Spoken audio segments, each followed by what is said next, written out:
Gracias a Dios por la plena libertad que tenemos de abrir su palabra, de poder alimentar nuestro espíritu, de poder fortalecer nuestra vida basadas en las promesas de Dios. Una vez más estamos aquí listos para iniciar Biblia Fácil y para hablar acerca del libro de Apocalipsis. Y un grande abrazo para ti que nos acompañas en este estudio donde Apocalipsis es revelado de una manera clara y esperanzadora para todos los seres humanos. Bienvenidos, grande abrazo para ti. Yo estoy con Biblia en mano, sé que tú también lo estás. Si no, ahora toma tu Biblia y juntos vamos a analizar dos capítulos impresionantes. El título de hoy es El Cordero y los 7 sellos. Son dos capítulos extraordinarios que hoy veremos, capítulo 5 y capítulo 6 de este libro de Apocalipsis. Una vez más, bienvenidos amigos, ustedes que representan a Sudamérica. Cada uno está representando un país diferente y qué bueno es que aquí no solamente estemos juntos aprendiendo, sino también estamos relacionándonos entre nosotros, fortalecemos todas las áreas de nuestra vida, ¿verdad? Aquí formamos una amistad y esperamos que esta amistad pueda perdurar, no solamente por la temporada, sino también sea eterna, que juntos podamos estar en el cielo. Vamos a abrir la Biblia y antes vamos a hacer una oración, porque siempre es nuestro hábito antes de poder abrir la palabra de Dios. Oramos.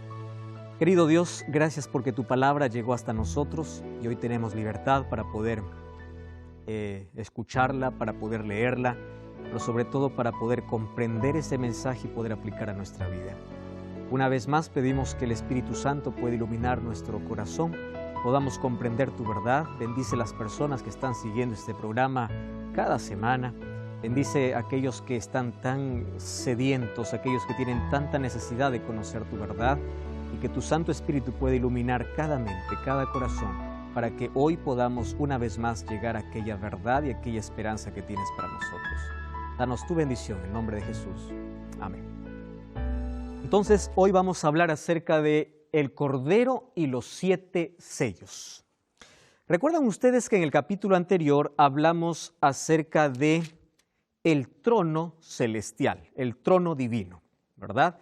En el capítulo 4, la palabra más importante es la palabra trono, tanto así que aparece 14 veces en un solo capítulo. Es impresionante, ¿verdad? Ahora, en el capítulo 5, la palabra clave es la palabra digno.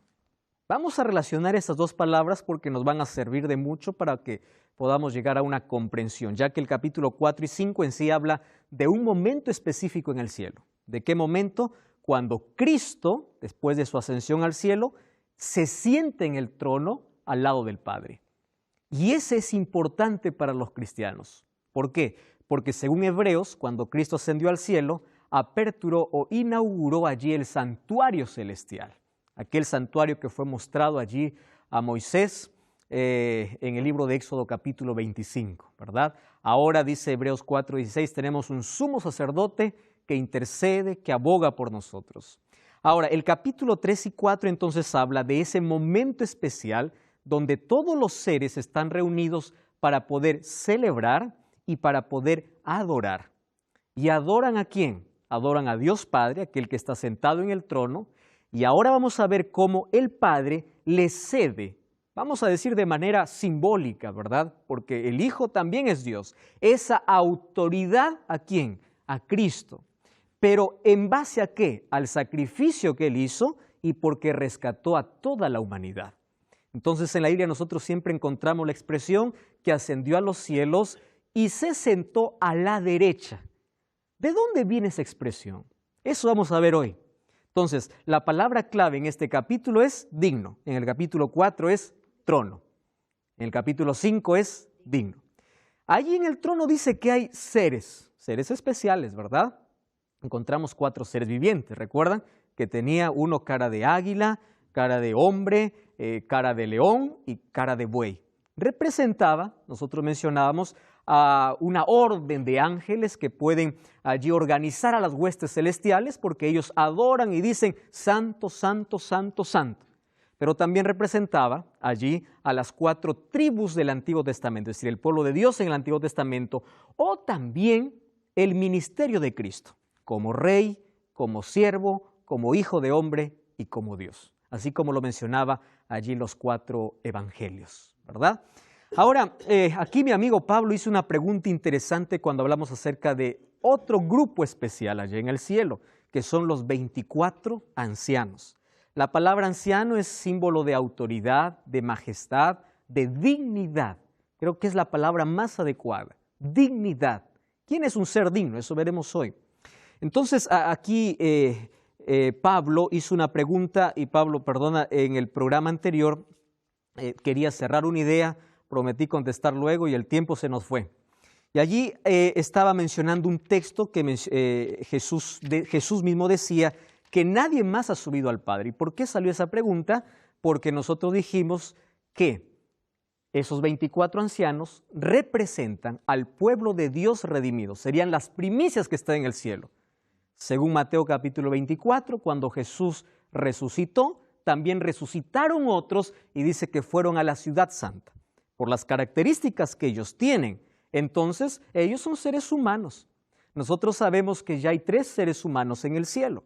Elías, que fue transportado, Enoc, que fue llevado para el cielo, y también Moisés. ¿De dónde sabemos que Moisés se fue al cielo? En el libro de Judas, no tiene un solo capítulo, tiene el versículo 9, dice, el arcángel Miguel, luego vamos a ver de quién se trata, luchaba, dice, por el cuerpo de Moisés. Significa que después que Moisés murió, fue resucitado y llevado para el cielo. Entonces, ¿cómo poder comprender el texto que aquí Pablo hizo? Está en el libro de Juan, capítulo 3. Vamos a abrir ese texto para poder ahora dar una respuesta. Juan, capítulo 3.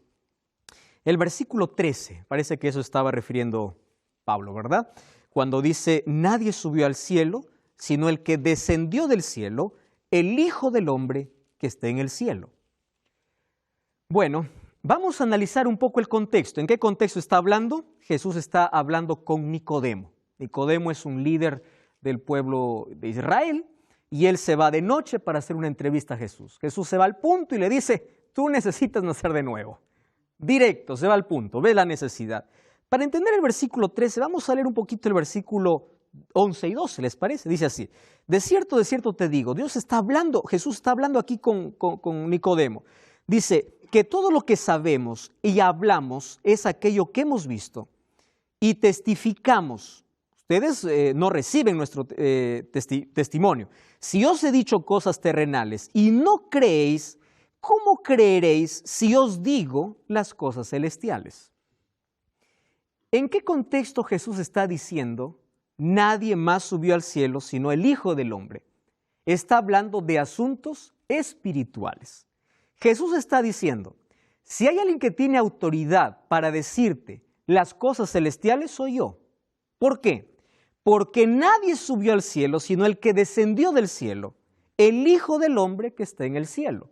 ¿A quién está haciendo referencia? Es a él mismo, ¿verdad? Entonces, aquí habla con Nicodemo y le dice, mira Nicodemo, yo te estoy diciendo con autoridad, de cierto te digo. Correcto.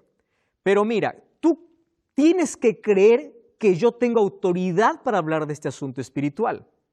¿De qué estaba hablando? De un nuevo nacimiento, de la acción del Espíritu Santo, de lo que Dios puede hacer al transformar un corazón. Entonces, de cierto te digo, que estas cosas son verdaderas porque yo puedo mencionarte con claridad, porque yo vengo del cielo, yo sé este asunto espiritual, tengo la autoridad. Aquí está hablando en sí de la autoridad que tiene Cristo para hablar de asuntos celestiales porque Él descendió de allá y Él conoce al Padre. Él vino a revelar el carácter del Padre, en ese sentido. Ahora, cuando hablamos de 24 ancianos, que es parte de la humanidad que está en el cielo, la representación de la humanidad, estamos hablando de seres humanos que fueron al cielo, redimidos no por méritos, sino por la gracia de Cristo. Nadie se salva por otra cosa, ¿verdad? Sino por la gracia de Jesús. Ahora vamos al siguiente capítulo, capítulo 5, versículo 1. Vamos a Apocalipsis, capítulo 5, versículo 1. Y allí yo quiero que allí me acompañe, ahí está Pablo, me parece, estás allí con el texto. ¿Puedes leer allí? Apocalipsis 5:1. Allí va a tomar el micrófono y allí dice así. Y vi en la mano derecha del que estaba sentado en el trono un libro escrito, por dentro y por fuera, sellado con 7 sellos. Gracias, Pablo. Miren, es interesante, vi en la mano derecha del que estaba sentado. Ese que estaba sentado en el trono, ¿quién era? Dios, el Padre. Ahora dice, un libro escrito por dentro y por fuera, sellado con 7 sellos. Hoy nosotros tenemos la idea, todos conocemos que es un sello, ¿verdad? Sirve para poder asignar un documento, para dar autoridad, revela la autoridad del documento. Sin embargo, un sello en el tiempo apostólico servía para asegurar o para poder sellar un documento, como ahora también tiene el mismo significado. Solo que antes, romper un sello significaba tener autoridad, tener poder. Y este documento no tenía un sello. ¿Cuántos sellos tenía? 7 sellos. Es decir, que estaba muy protegido. Las cosas que están allí son muy secretas, son muy ocultas. ¿Por qué dice que está a la mano derecha? Es interesante que aquí está tomando alguna imagen de lo que ocurría en el pueblo de Israel. El Padre está allí esperando un candidato digno que tome. Esa palabra digno significa que tenga capacidad de tomar ese rollo, y aquel que tome ese rollo tendrá el derecho a reinar. Eso lo vamos a ver luego en el contexto. Después de la ascensión, cuando Cristo se fue al cielo, fue exaltado en el trono celestial, Romanos 8:34, Efesios 1:20, Hebreos 10:12 dice que ¿dónde se sentó? A la derecha del Padre, ¿correcto? Allá a la mano derecha. De este modo, Él tiene toda autoridad, poder y dominio universal. Es decir, el capítulo 5 está hablando del momento de esa ceremonia de entronización de Cristo allí en el reino de los cielos. Y miren, vamos a colocar esto en el contexto israelita. Cuando un rey era asignado o iba a sentarse en el trono en el pueblo de Israel, el rey, antes de poder recibir la corona real o junto a la corona real, recibía un rollo, ¿correcto? Y ese rollo se llamaba el rollo del pacto o de testimonio o el rollo de la ley. Es decir, un rey gobernaba cuando 3 cosas acontecían. Número 1, recibía la corona. Número 2, recibía el rollo. Y número 3, se sentaba en el trono. Cuando el rey recibía la corona, recibía el rollo y se sentaba, allí el pueblo celebraba, porque recién desde ese momento él tiene autoridad. El rollo y la corona y el hecho de sentarse le daba autoridad. Ahora, es impresionante cómo esta imagen se usa para poder decir cómo es que Cristo llegó a compartir esa autoridad con el Padre. ¿En qué sentido?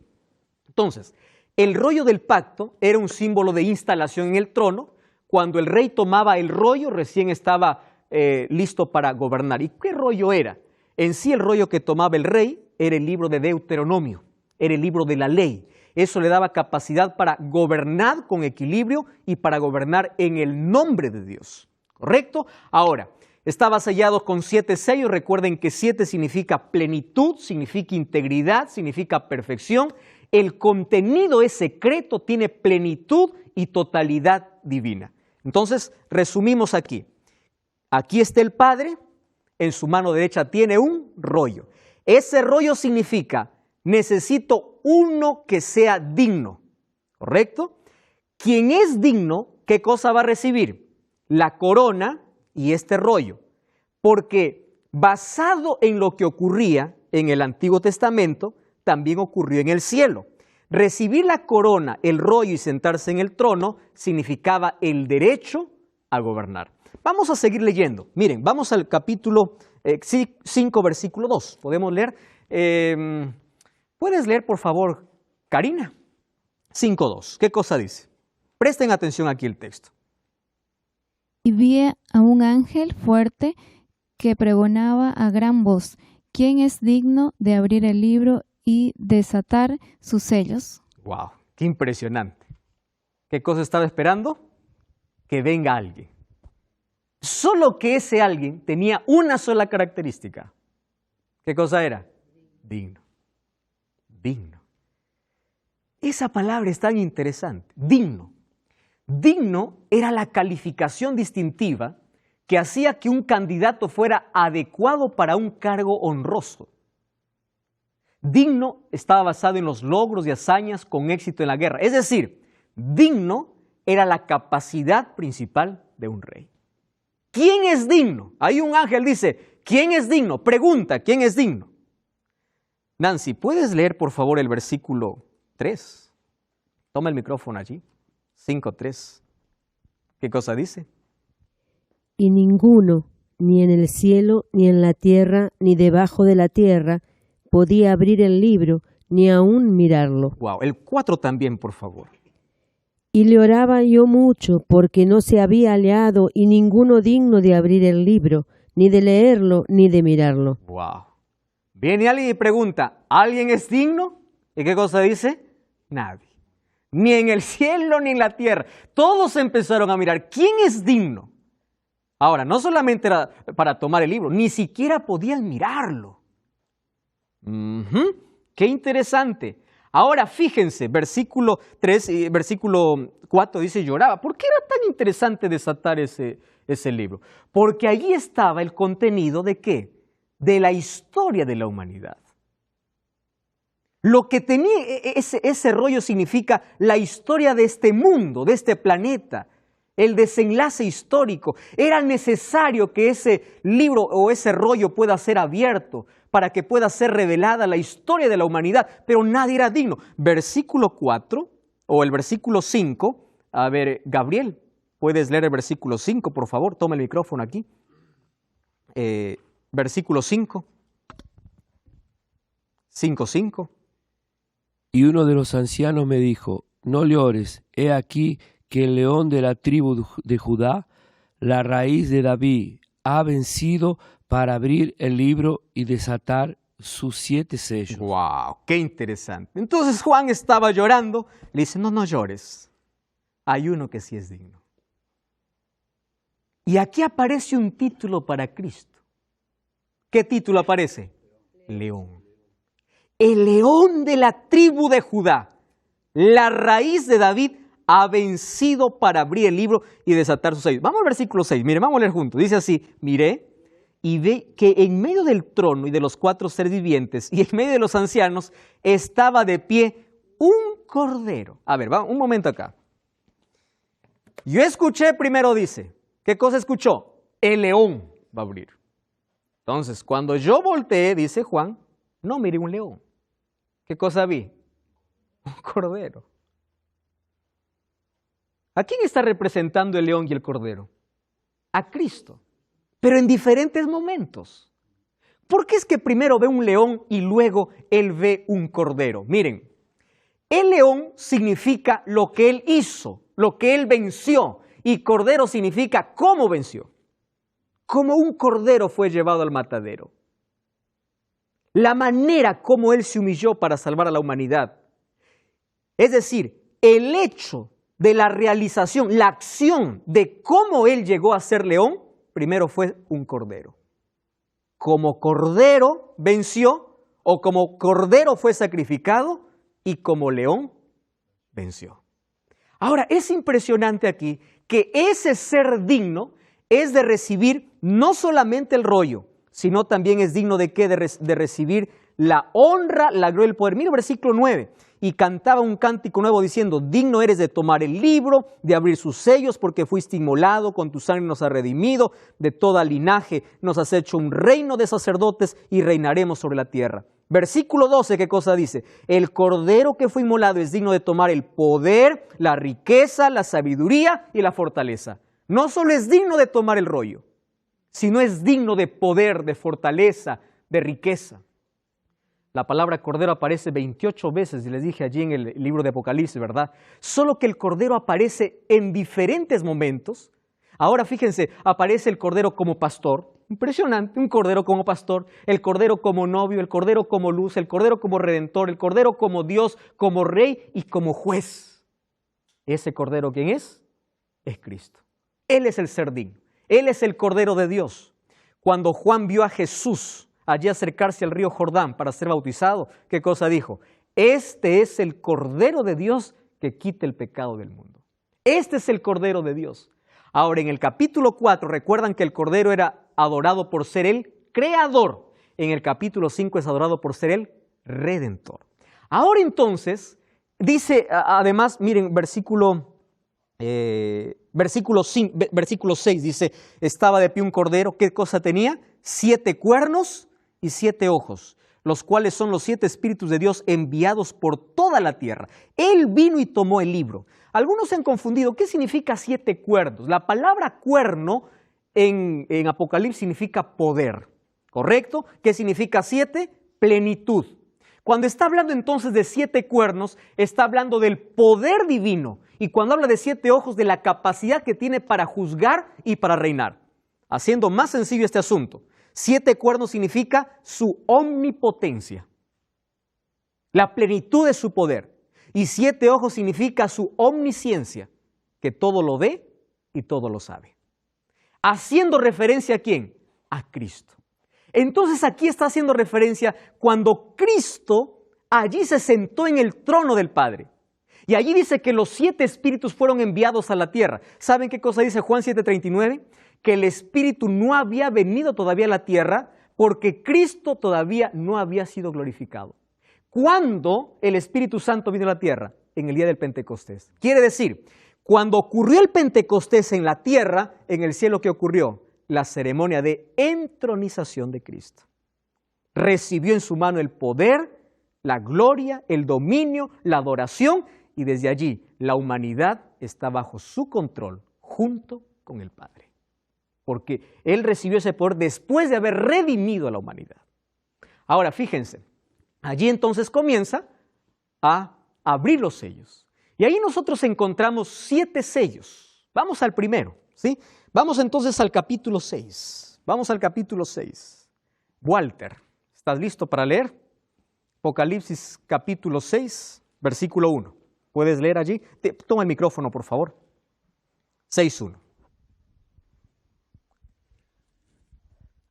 Vi cuando el Cordero abrió uno de los sellos y oí a uno de los 4 seres vivientes decir con voz de trueno, ven y mira. Versículo 2 también puede leer, por favor. Y miré, y he aquí un caballo blanco, y el que lo montaba tenía un arco, y le fue dada una corona, y salió venciendo, y para vencer. Ustedes saben que aquí está tomando una figura que Juan conocía perfectamente.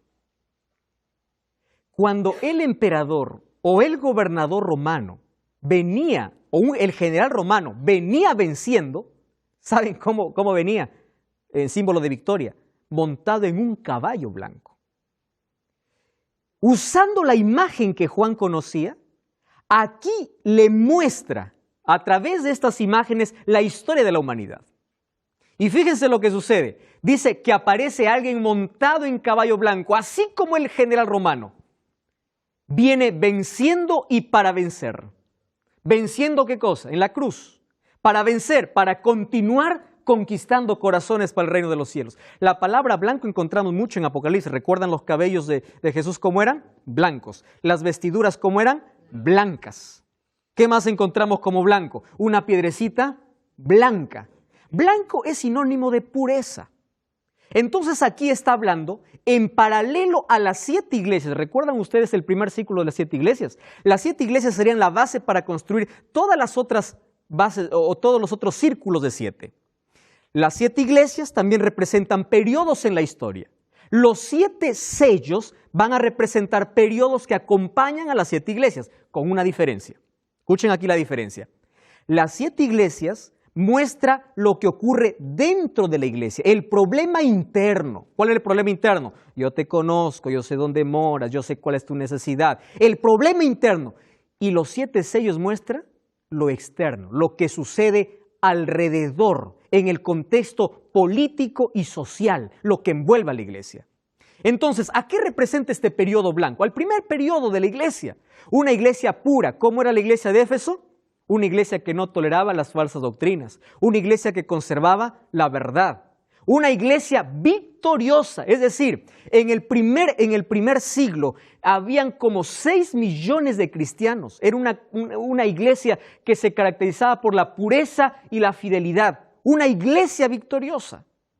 Miren, es impresionante lo que dice este libro, sin dinero ellos derrotaban el poderío de las riquezas a su alrededor. Sin escuelas confundían a los letrados y rabinos. Sin poder político y social se mostraron más fuertes que el Sanedrín. No teniendo un sacerdocio, desafiaban a los sacerdotes en el templo sin tener un soldado. Eran más poderosos que las legiones romanas. Fue así que ellos clavaron la cruz por encima del águila romana.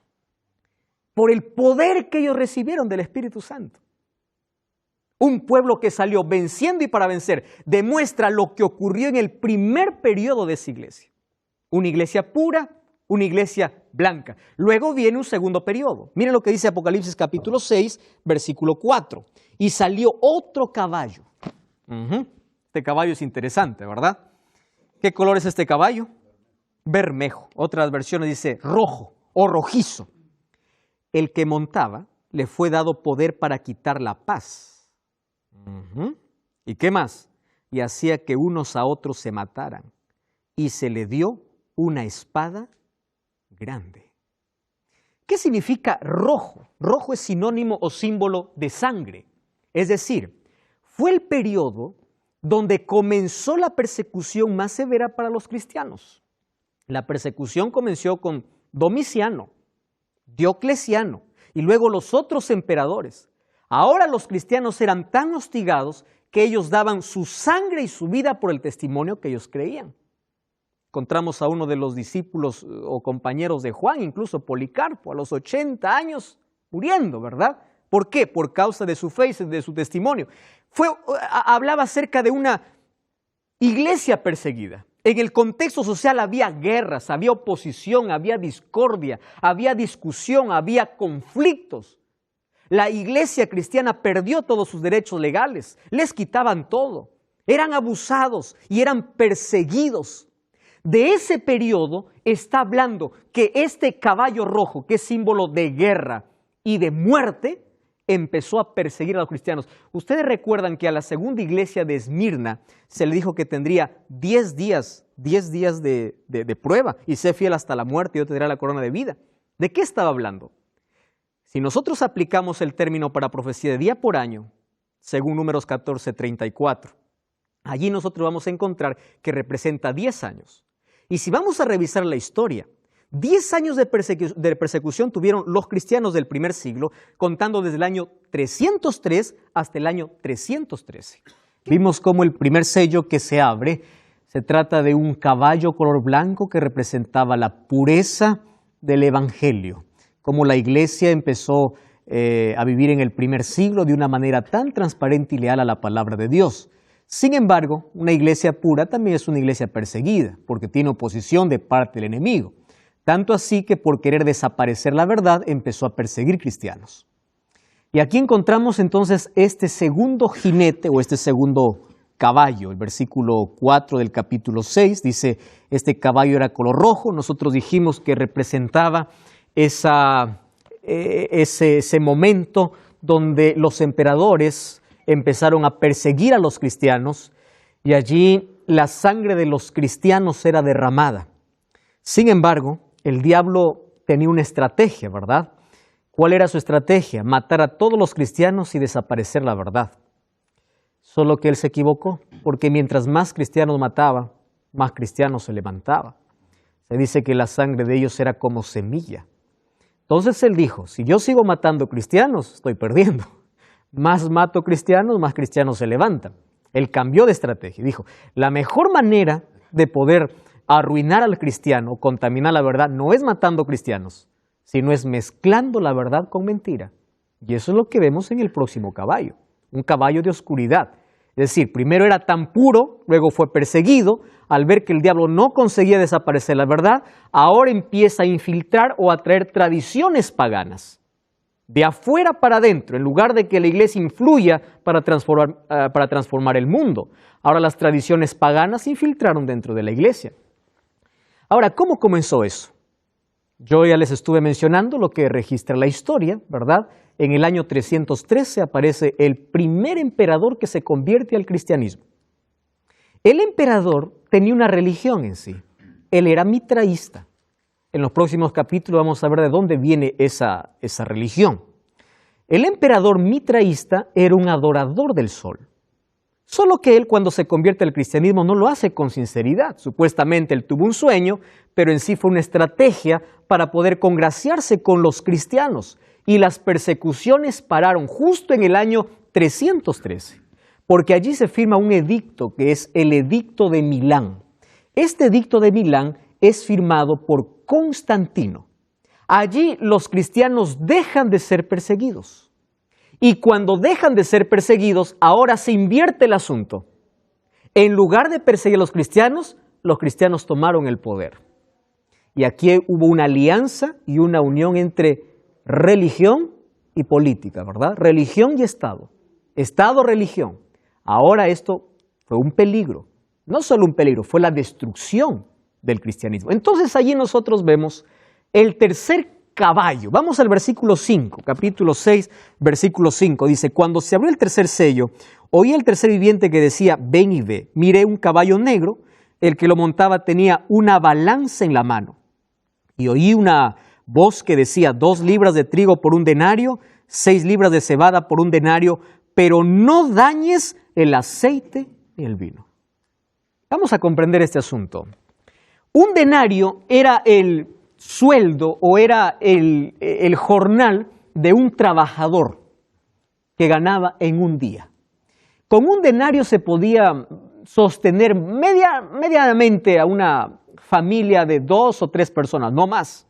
Es decir, una persona tenía que trabajar un día entero para 1 denario. Ahora, fíjense en la expresión, 2 libras de trigo por 1 denario y 6 libras de cebada por 1 denario.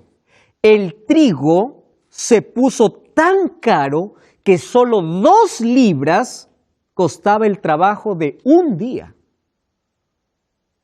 Ahora, el trigo se dice que era la comida de los nobles y la cebada la comida de los pobres.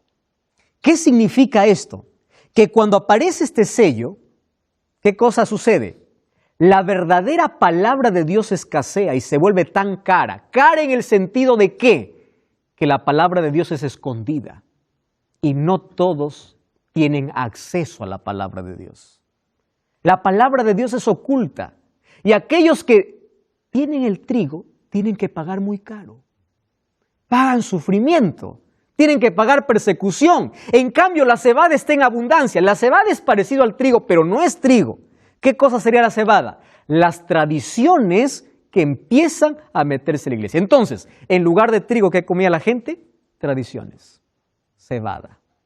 La gente empezó a escuchar solo lo que el líder dice, sin importar lo que la Biblia decía, porque el trigo fue oculto. Ahora, la orden es, no dañes al aceite.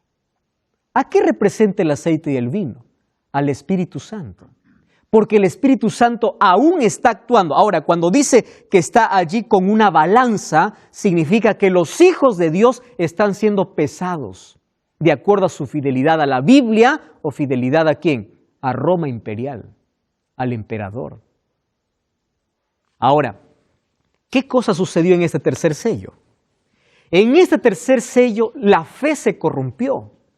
Empieza el gobierno del obispo romano. Empieza a haber un hambre y una miseria espiritual. Y las dogmas y tradiciones empiezan a sustituir la verdad. La iglesia pura del primer siglo, después de ser perseguida, ahora ¿qué cosa acontece? Empieza a ser oscurecida. ¿Por qué? Por las tradiciones que se colocan por encima de la palabra de Dios. Históricamente está comprobado que después que la iglesia fue perseguida y se alió al Estado, empezó a corromper la verdad. ¿Qué verdad? Por ejemplo, miren, en el año 313 aparece el Edicto de Milán dando fin a las persecuciones a los cristianos. Pero miren lo que sucede.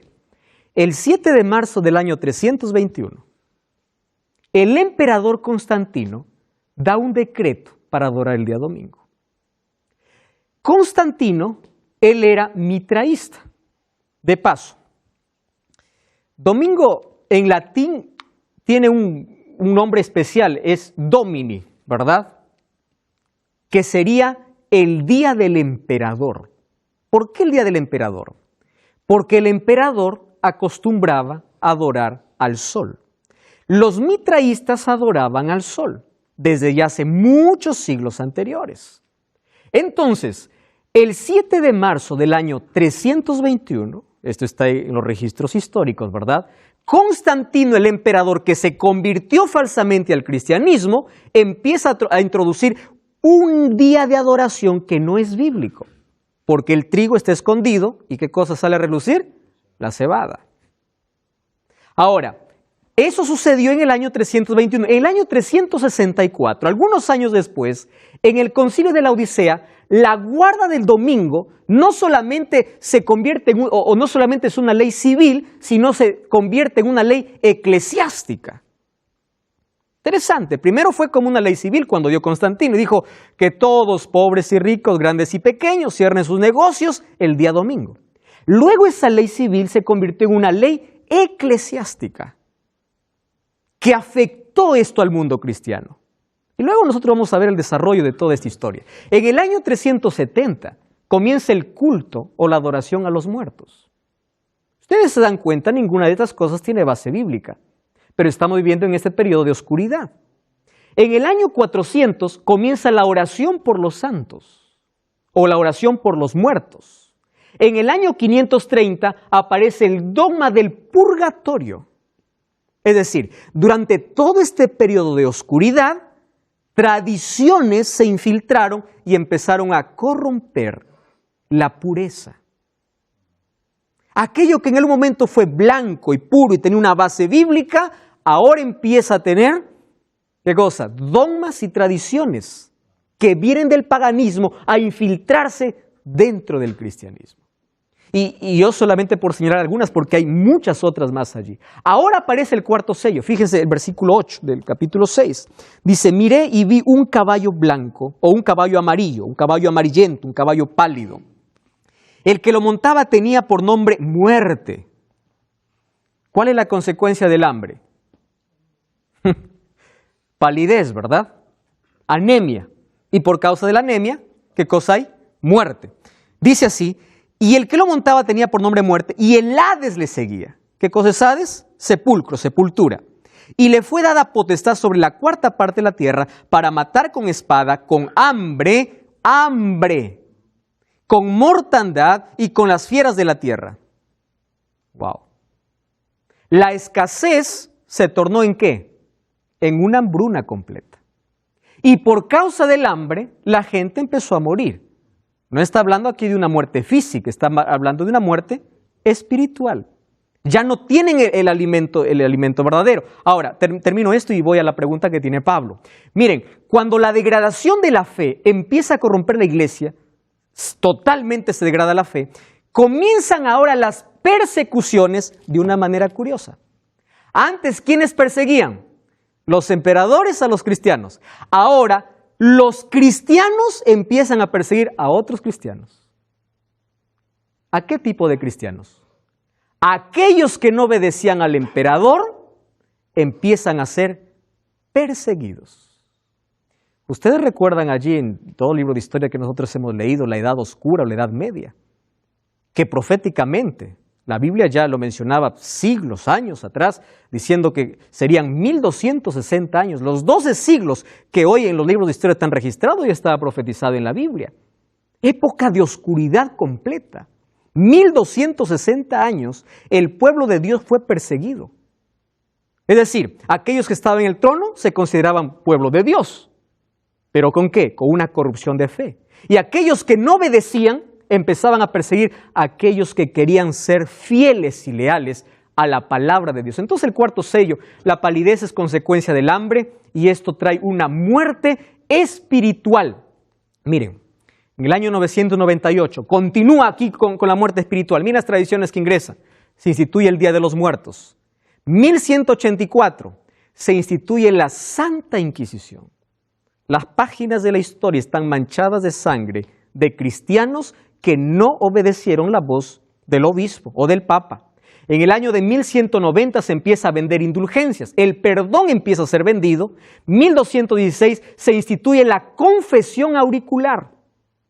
Yo tengo que confesarme ante el sacerdote para recibir el perdón.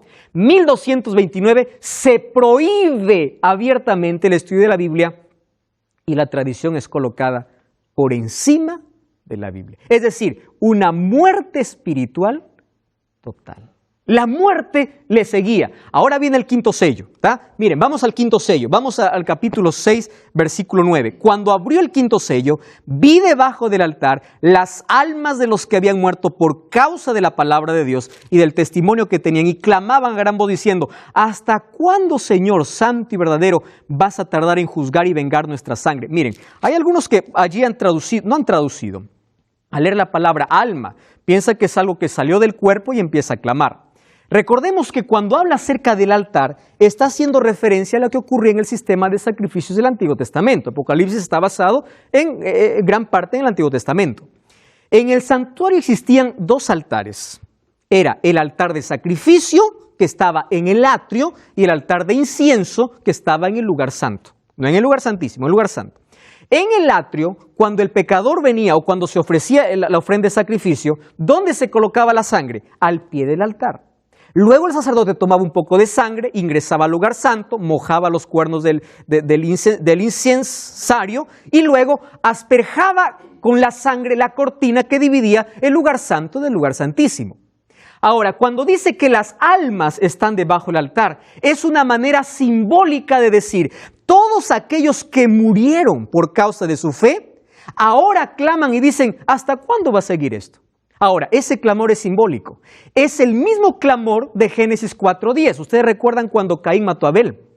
Cuando dice Caín estaba huyendo, entonces Dios le pregunta a Caín, le dice: ¿dónde está tu hermano? ¿Qué sé yo? Le dice. Y allí Dios le dice: la sangre de tu hermano, ¿qué cosa dice? Clama. ¿Es que Abel estaba clamando? No. Era la manera simbólica de decir: yo estoy viendo todo y yo sé todo lo que has hecho. Ahora la sangre de los santos dice: Señor, ¿cuándo va a parar esto? ¿Hasta cuándo va a suceder esto? Y ellos no están pidiendo venganza, ellos están pidiendo justicia. Fíjense una cosa, ellos están diciendo: dame protección de mi adversario.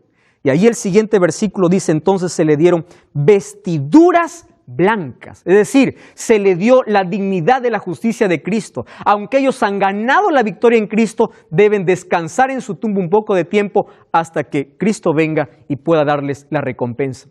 Viene el sexto sello, vamos al versículo 12, 6, versículo 12, dice allí: miré cuando abrí el sexto sello y hubo un gran terremoto, el sol se puso negro como tela de luto, la luna entera se volvió como sangre, las estrellas del cielo cayeron sobre la tierra, como la higuera deja caer sus higos cuando es sacudida por un fuerte viento. Correcto. ¿Es la apertura de cuál? Del sexto sello. Diferente ahora a los jinetes. Ahora está hablando de eventos del tiempo del fin. 4 jinetes está hablando de eventos históricos que ya ocurrieron, y estos aquellos que ocurrirán en el tiempo del fin. En el primero es el clamor simbólico de aquellos que murieron. ¿Hasta cuándo? Le dice: tranquilo, espera, ya voy a hacer justicia. Ahora, en el sexto sello hay fenómenos naturales. ¿Recuerdan ustedes que estos fenómenos Jesús también lo mencionó? Mateo 24:29 dice: inmediatamente después de la tribulación, ojo con esto, ¿de qué está hablando? Tribulación. De ese momento de persecución, dice: inmediatamente después el sol se oscurecerá, la luna no dará su resplandor y las estrellas caerán del cielo. Miren, nosotros sabemos de que estas profecías descritas en Mateo 24 ya tuvieron un cumplimiento. Por ejemplo, el día oscuro en la historia se conoce como el 19 de mayo de 1780. Meteoritos cayeron del cielo, especialmente allá en Inglaterra, el 13 de noviembre de 1833. Y un gran terremoto que en la historia revolvió o atemorizó el mundo sucedió en Lisboa en el año de 1755.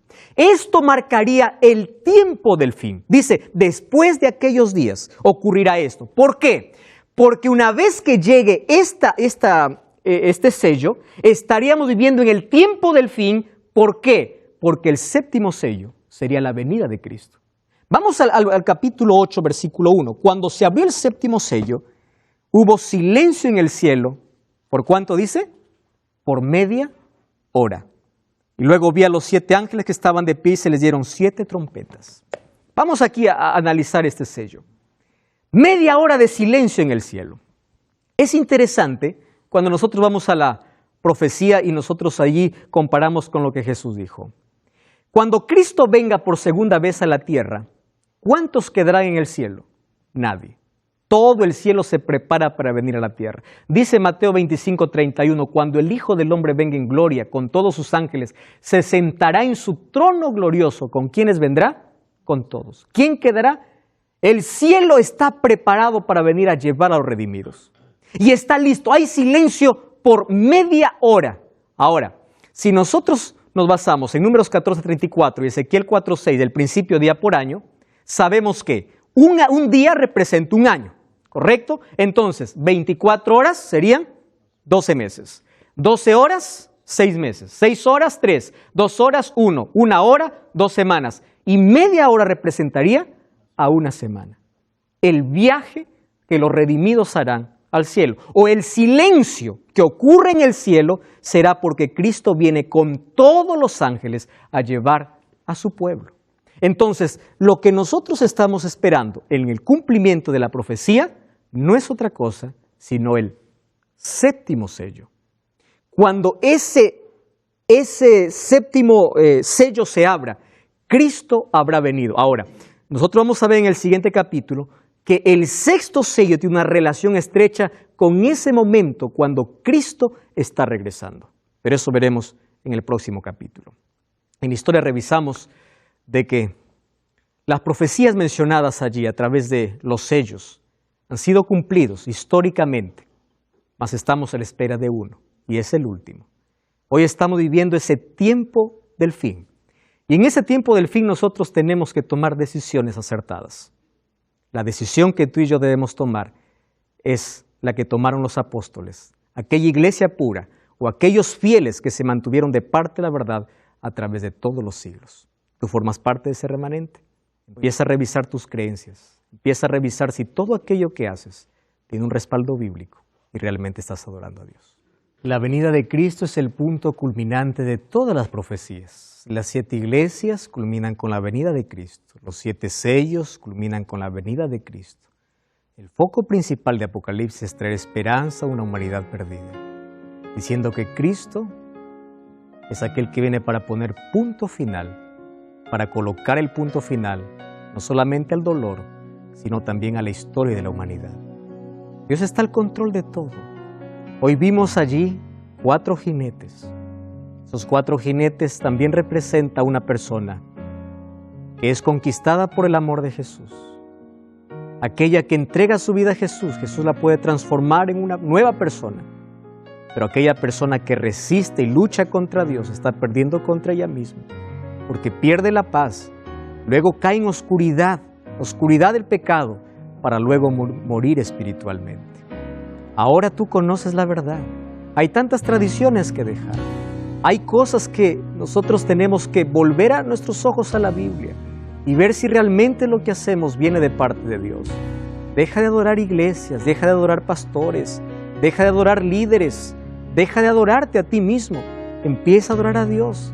Dios es digno de adoración. La manera como lo adoramos es mediante la obediencia a su palabra. Te invito a tomar una decisión de parte de Dios, una decisión de fe, de colocarte de parte de la verdad y estar preparado para que cuando se toque este séptimo sello, tú puedas formar parte de los redimidos, junto a aquellos que se mantuvieron fieles a Dios y su palabra. Hoy vamos a renovar ese compromiso con Dios. Vamos a orar juntos. Querido Dios, muchas gracias porque tu palabra siempre nos trae tu revelación y tu verdad. Permítenos abrazar esa verdad en nuestra vida. Permítenos salir de la confusión, salir del error, salir de la oscuridad. Por eso vino tu luz admirable para poder libertarnos del pecado, de la esclavitud del pecado, para libertarnos y llamarnos a esa luz admirable que tienes para nuestra vida. Entregamos nuestro corazón y queremos vivir de acuerdo a tu voluntad. Toma nuestra vida en tus manos, queremos servirte. Cuando se termine, Señor, la historia de este mundo, queremos formar parte de los redimidos que irán contigo a vivir por la eternidad. Bendice a las personas que vieron este programa y permite que puedan tomar una decisión de fe para ponerse de parte de Cristo. En el nombre de Jesús. Amén.